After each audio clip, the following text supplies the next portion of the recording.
පුතේ 1999 සාධක සමීකරණ ගන්න. හරි.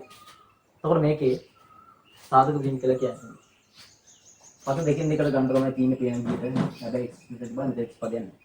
මෙයා අපිට මෙතෙන්ට කිට්ටු කර ගන්නවා මම. හරි. මෙයා මෙයත් එක්ක කිට්ටු කර ගන්නවා. හරි. එතකොට මොකද මෙයාට x පදයක් තියෙනවනේ. නම් මුලින්ම ලියනවා x වර්ග ඊළඟට ලියන පුතේ bx. හරිද? ඊට පස්සේ ලියනවා ax. මෙන්න මේ ab ලියන අන්තිමේට. ඒක රටාවක් ගොඩනගනවා.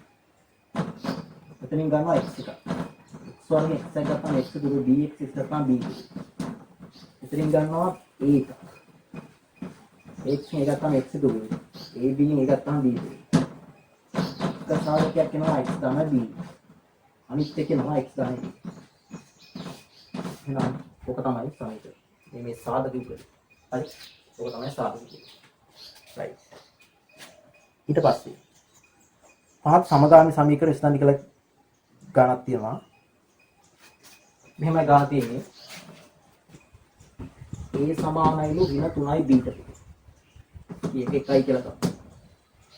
ඊට පස්සේ තියෙනවා a ධන b සමානයි 4යි. a ධන b සමානයි 4යි. අපි ඔක දෙකයි කියලා ගන්න. පොඩි ගානක්. දැන් එකෙන් දෙකට ආදේශ කරන්න පුළුවන් මහ ලොකු දෙයක් නෙමෙයි මේක. හරි? කියන්නේ එක අරන් දෙකට ආදේශ කියන්නේ මේ a වෙනුවට ඍණ 3යි b ආදේශ කරනවා. හරි? අපි එක හා දෙකෙන් කියලා ලියනවා. එන්න මේකේ a වෙනුවට ඍණ 3යි b ආදේශ කරනවා. ඒක ඍණ 3යි b ඉබ්බදී එහෙම ලිව්වා සමානයි 4. මෙතන ඍණ 2යි b සමානයි 4යි දෙපැත්තම ඍණ 2කින් බෙදන්න. තනයි ඍණයි බෙදුව ඍණ 4 2කින් බෙදුව පුතේ 2. 4 බිඳුව 2. දැන් b සමානයි ඍණ 2 එකේ ආදේශ කරපුවා වැඩි ඉවරයි. b සමානයි ඍණ 2 එකේ ආදේශ. එකේ මොකද තියෙන්නේ? a සමානයි ඍණ 3යි b. ඍණ 3යි b කියන්නේ පුතා ඍණ 2. ඍණ ගුණ ධන 3 අරක් දෙකෙන් කියන්නේ 6යි. අපිට එන්නේ a සමානයි 6යි b සමානයි ඍණ 2යි. ඒක තමයි සමීකරණය. එතනින් පස්සේ මෙව වර්ග සමීකරණ ස්ථානික කියලා අපේ වර්ග සමීකරණයක් තියෙනවා. right? වර්ග පූර්ණය මුකුත් කියන්නේ නැහැ. ඔක සාධක කියන්නේ නැති දෙයක්. මොකද්ද? 3x වර්ගය ඍණ 4යි x සමානයි 7යි. sorry ඍණ 7 සමානයි 2.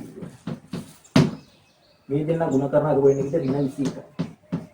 මම ඍණ 7 හදන්න ගන්නවා ඍණ 7 තොරක් ධන 3යි.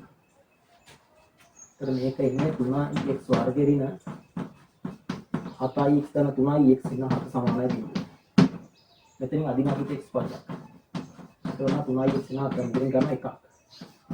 එතකොට මේ 3යි x ඍණ 7 සමානයි 2. එක සාධකයක් වෙනවා 3යි x ඍණ 7. අනිත් එක වෙනවා x ධන 1 සමානයි 2. දෙන්නේගේ ගුණිතය බිඳුව තමයි එක්ක මෙහා බිඳුව නැත්නම් මෙහා බිඳුව. හරි? 3යි x ඍණ 7 සමානයි බිඳුව හෝ x ධන 1 සමානයි බිඳුව. 3යි x සමානයි මේ ඍණ 7 දාන මේක ධන 7ක් වෙනවා. හෝ ධන 1 දාන මේක පැත්තට මේකට මෙතන උත්තරය ආපු. දැන් අපි දෙපැත්තම ගුණෙන් බෙදන්න. සමානයි 3 වරක් 2 6යි. ඔන්න සමීකරණේ එකක් x සමානයි 1යි 3 එක. අනිත් x සමානයි ඍණ 1. right? නම් එතනින් 99 ගාන ඉවරයි. එහෙනම් 2000 O level ගාන අපි ඊගා වීඩියෝ එකකින් සාකච්ඡා කරමු.